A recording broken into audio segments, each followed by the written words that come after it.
Football at 4. We do it every day at this time on the Boardwalk Honda Hotline. John McMullen, our Eagles and NFL insider from 97.3 ESPN.com. He chats football with us and has just tweeted out recently, Eagles offseason program begins April 15th. OTAs May 21st to the 23rd, May 28th, May 30th and 31st, June 3rd and 6th. Mandatory minicamp is June 11th, 13th. Jordan Howard meets the Philly media today, including our own John McMullen. We'll talk football with him. And as all Jordan Howard, who, a running back meeting the media in the middle of April Fool's, by the way, everybody out there. He did meet the media today. He brought up some interesting points, including that he had talked to Alshon Jeffrey about how explosive this offense was, and that's what kind of makes him excited, John, about coming here to Philadelphia, because he knows, as you mentioned before, he was the only guy in town in Chicago the first couple of years. Here, you're not going to be able to just key on the run game, and he knows that. Yeah, and I think you could tell he's pretty excited. Obviously, Chicago had a tremendous season last year, but it was mainly, obviously, a defensive team, arguably the best defense in the NFL, certainly the most explosive defense. And they had a young quarterback that's still feeling his way, and they kind of stacked the box against him and the running game as a whole to try to force that young quarterback to beat teams. Here he's coming to Philadelphia, and I think he gets the feeling it's going to be more similar to his rookie year, but with a good team. And his rookie year, he had a lot of personal success, but it was on a bad team. And one of the reasons he had personal success was he's a rookie, fourth-round pick coming in, so he didn't have a reputation. I mentioned Jay Cutler was still there at the start of the season, who did have a reputation. So teams focused on stopping him first. Here with Philadelphia, it's a much different situation. You have a very good quarterback in Carson Wentz, but you also have tremendous skill position talent all over the field. So it's kind of pick your poison. And that poison, I can't imagine anybody game planning to stop Jordan Howard. And that's not an insult, but that's very exciting for a running back because you can't worry about him. And that means he's going to have opportunities. And I think he understands that. Yeah, I mean, it's another big thing that gets lost in the sauce here is when you have a guy like Jordan Howard, and he's kind of, I don't want to say your featured back, but back there, the play action probably becomes a bigger factor. Yeah, if you get the running game going, and that was a big problem for the Eagles last year. They just didn't really have any consistency. And I know a lot of people criticize Doug Peterson, and I do think at times Doug does default to the passing game. But I also think people don't realize they didn't have a lot of talent at running back, especially after Jay Ajayi went down. Remember how much of the season Darren Sproles lost. And really in the guts of the year, you're dealing with Josh Adams, who's an undrafted rookie and did some nice things. You're dealing with Wendell Smallwood, who did some nice things as well. But let's be honest, he's not going to remind you of Wilbert Montgomery. That was arguably the least talented position on the team. Jordan talked about it last week. Jordan Howard is not an all-pro. I don't think he's going to be an all-pro. He's just better than what the Eagles had last season. Yeah, and he said he's relieved by the trade. I mean, it sounded as if he, Chicago was a good team last year, so it's not like he was stuck in a bad situation, but relieved by the trade, and it almost sounds like he understands he's going to get more, be a bigger part of this offense. Yeah, it's obviously a better situation because you do have a better quarterback here. You probably have better skill position players here around him at receiver as well, better offensive line. So from the offensive side of the football, the Eagles are just better than the Bears. You could argue the Bears are better defensively, obviously. But from his standpoint, from his personal standpoint, yeah, it's a much better situation. Plus, you're coming to a team that wants you versus a team that didn't. I mean, since Matt Nagy came in there as the head coach, he wanted a different type of running back, and he wasn't really interested in moving forward with Jordan Howard, even though even with the production he had in his first 3 seasons. So he understood that. He knew it was coming. He also he said he's relieved that he doesn't have to face the Philly defense. I would assume, though, that he won't be the most popular new player. I mean, he's not surpassing Bryce Harper. No, nobody is. It's interesting because I talk about this all the time, more with the NBA, which sort of markets its league around individuals, whereas the NFL markets its league around teams. Certainly quarterbacks can transcend that, but it's the popularity of the team that fuels it. And I got to tell you, we're on April Fool's Day. You should be talking about Bryce Harper, but there's 30 reporters talking to Jordan Howard, a running back who was traded essentially, you traded a 6th-round pick for. It could turn into a 5th-round pick. Right. And the guy's having a 20-minute press conference. So that tells you what the Eagles mean to this city. Yeah. He also said that he pretty much knew that the Eagles were going to be his landing spot. He just didn't know when. So it almost sounds like this trade maybe had been in the works, and they were kind of saying, hey, we're working on a deal to send you to Philadelphia. We're working out the details. Yeah, well, it was logical. It was one of those guys, and we talked about it a lot, Duke Johnson as well, and Tevin Coleman in free agency. There were certain names that were kind of obvious, and everybody knew Philadelphia needed to add a running back at some point.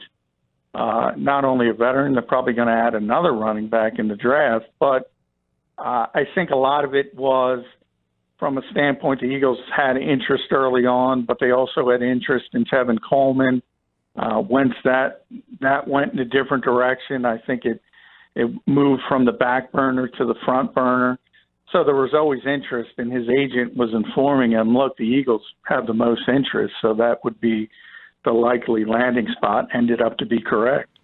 We also will keep it with running backs with the Eagles. Darren Sproles was on the boardwalk in Ocean City this weekend, and Dave Weinberg from the Press of Atlantic City caught up to him, and he did admit that they've had talks. He said he's going to wait until after May or until May, which you've kind of indicated that after the draft and everything is when he would make his decision. But he has admitted that they have had talks. Yeah, very similar to Chris Long, same type of situation. He's going to wait till the draft and see what happens, because if they draft a pass-catching running back in the first 2 rounds, which I think they're probably likely to do, to be honest, then the door probably closes. I think there's a little bit of difference. Doug Peterson loves Darren Sproles, loves him, would love to have him back in the building. But I think Howie Roseman's been working to get younger. You have to be realistic in the fact that Darren has missed most of the past 2 seasons with injuries. In a weird way that can kind of help him, because there's a little bit more tread on the tire because he hasn't played much over the past 2 seasons. But if you want to take a negative connotation, you can't count on him at this stage of his career. So I think Doug would love to have him back. I think Howie is the one who's saying, the voice of reason, saying, we got to get younger. We got to get a younger back. If we can't, then we'll talk about bringing him back. And that's exactly what happened last year. The Eagles went through the draft, and remember, they announced the re-signing of Darren Sproles after the draft was over. So only after they weren't able to get a running back, that's when they brought Darren back, and it's the same situation this year. Yeah, and Sproles would be Howard, Corey Clement, Wendell Smallwood, Josh Adams, and I guess Pumphrey. They brought him back, right? Yeah, Donnell is still here. And as I said, they still need to add. This is still probably, even with the team, it remains that way. I think they're going to add a running back in those first picks in the 2 rounds. It's not going to be at number 25, though. I do think they're going to get it back at some point in the 2nd round.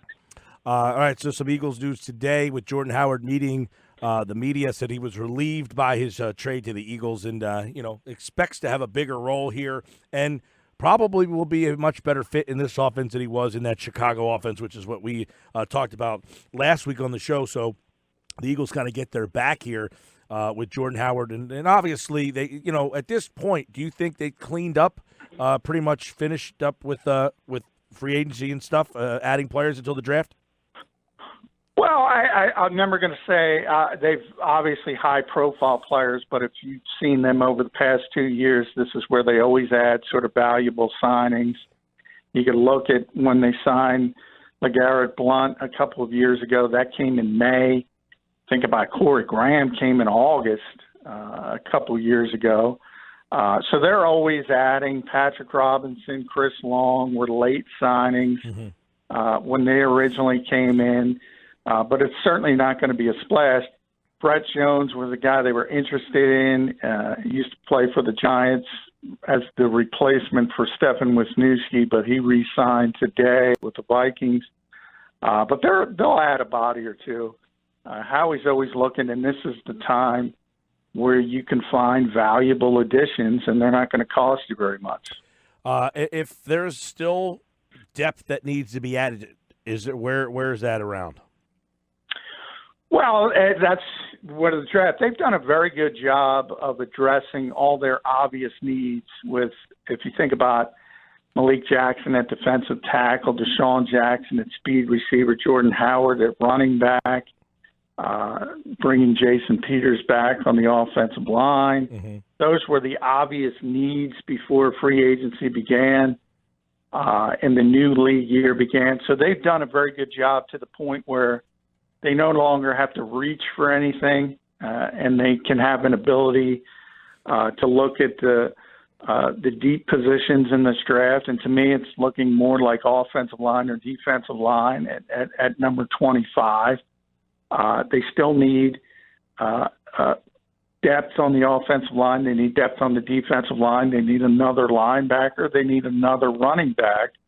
But they've done a very good job making sure that those needs aren't so glaring that you perhaps have to reach. And that's your goal. Every year in free agency, you want to get to the draft and make sure you don't have to reach badly because you have such a glaring need. You have to fill it.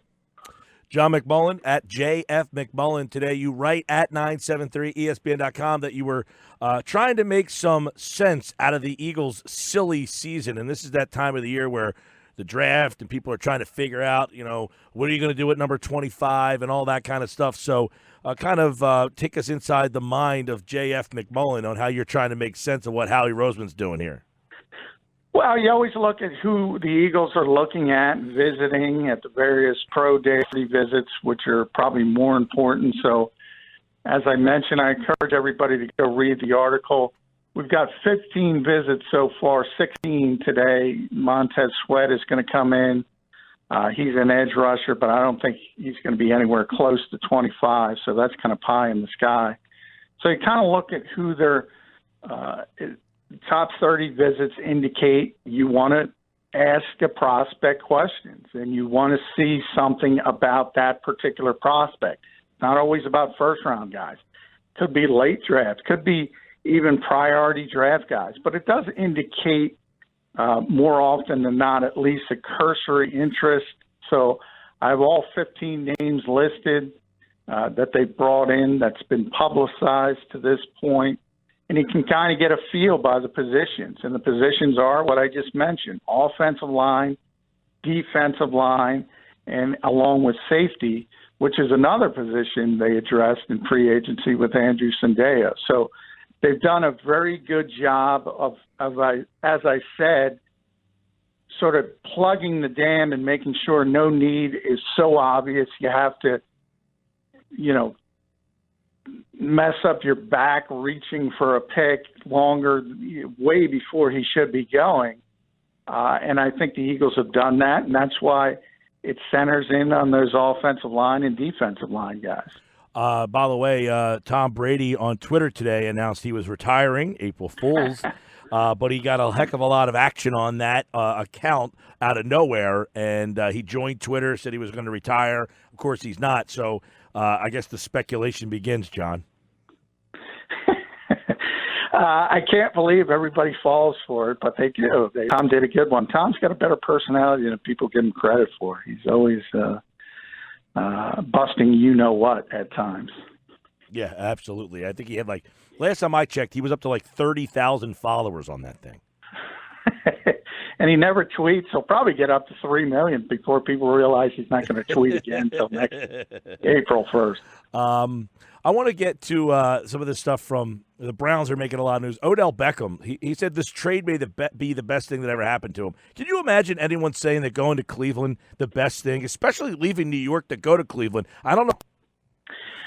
Yeah, I mean, the Giants are not looking good right now. But as I always say, things can turn around very quickly in this league, and the Browns are a perfect example of that. If you get people in position that make good decisions, it doesn't take a long time to turn it around in this league. The problem with the Browns is they had people making bad decisions year after year after year, and different regime after regime after regime making bad decisions.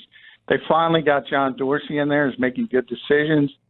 And, the New York Giants, you can say what they want. It's understandable because it looks terrible right now. But remember, for a team, and people have short memories. If you remember when Eli Manning was a young quarterback, the best two skill position players on that team were Jeremy Shockey and Tiki Barber. And they decided that they were not doing the young quarterback any good with their overbearing personalities, and they decided to move on, addition by subtraction. Mm-hmm. And it worked. And they won 2 Super Bowls. And people forget that. And for everyone saying they're dumb for trading Odell Beckham, maybe they are, maybe they aren't, but let it play out. What was the record with Odell Beckham? They weren't a very successful team. Right. That's not an insult at him because he's a generational talent, but there's only so much you can do at the wide receiver position. This is a team sport, and if Dave Gettleman gets a young quarterback, gets an edge rusher in the draft, gets an offensive lineman, all of a sudden, New York Giants are looking pretty good. Yeah. You can get good quickly in this league. You don't have to really bottom out like in some of the other situations. How about Kyler Murray working out with the Raiders today? But do you anticipate if you want Kyler Murray, you're going to have to trade up to number 1? Yeah, I do. And you're not going to be able to. Ultimately, I think Arizona is going to take him at number 1 overall because their head coach wants them, and they're in that position, and they're the only ones that can control their destiny. So I think what Oakland is trying to do is indicate to the Giants, who are at number 6, that they want a quarterback, whether it ends up being Dwayne Haskins, a Daniel Jones, somebody like that. They might have to go up and get him. And that's sort of the gamesmanship you have at this time of year. But there's no question, John Gruden, nobody falls in love and falls out of love quicker with quarterbacks than John Gruden. And he's not happy with Derek Carr. I don't care what anybody says. So he's looking for a quarterback. But I don't think he's going to be in a position to draft Kyler Murray. Yeah, and that should be interesting because then, of course, the domino of everybody's waiting to see what happens. If Arizona ends up trading their quarterback, that they just drafted a year ago. So that number 1 spot in the draft is very intriguing as we start to kind of turn the page to April into draft season to see what kind of offers start to come in for Rosen. Yeah, they've already gotten offers for a second-round pick, certainly from the L.A. Chargers. It's interesting. The 2 teams that have been most interested in Josh Rosen are the teams looking for the heir apparent of really, really good quarterbacks. The Chargers with Phillip Rivers and the Patriots, obviously, with Tom Brady.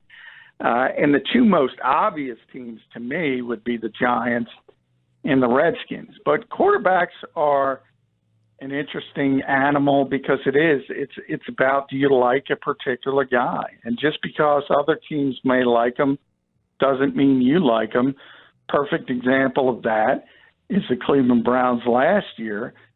Most people wouldn't have had Baker Mayfield at number 1 overall, but John Dorsey liked him the best, and he took him. So it's part of, you have to like the particular quarterback, but certainly somebody's going to trade for Josh Rosen, and it's going to be at least a second-round pick. That's the storyline to watch. The draft season is here. Eagles at 25. We'll start to break that down in the month of April here, and we'll have details on this year's draft party coming up, which is April the 25th on Monday's show. So listen for that as well. I'm Mike Gill. That's John McMullen. You can follow him on Twitter at JF McMullen. We give you football at 4 each and every day here on the Sports Bash. All right, pal. More tomorrow. All right. Thanks, Mike.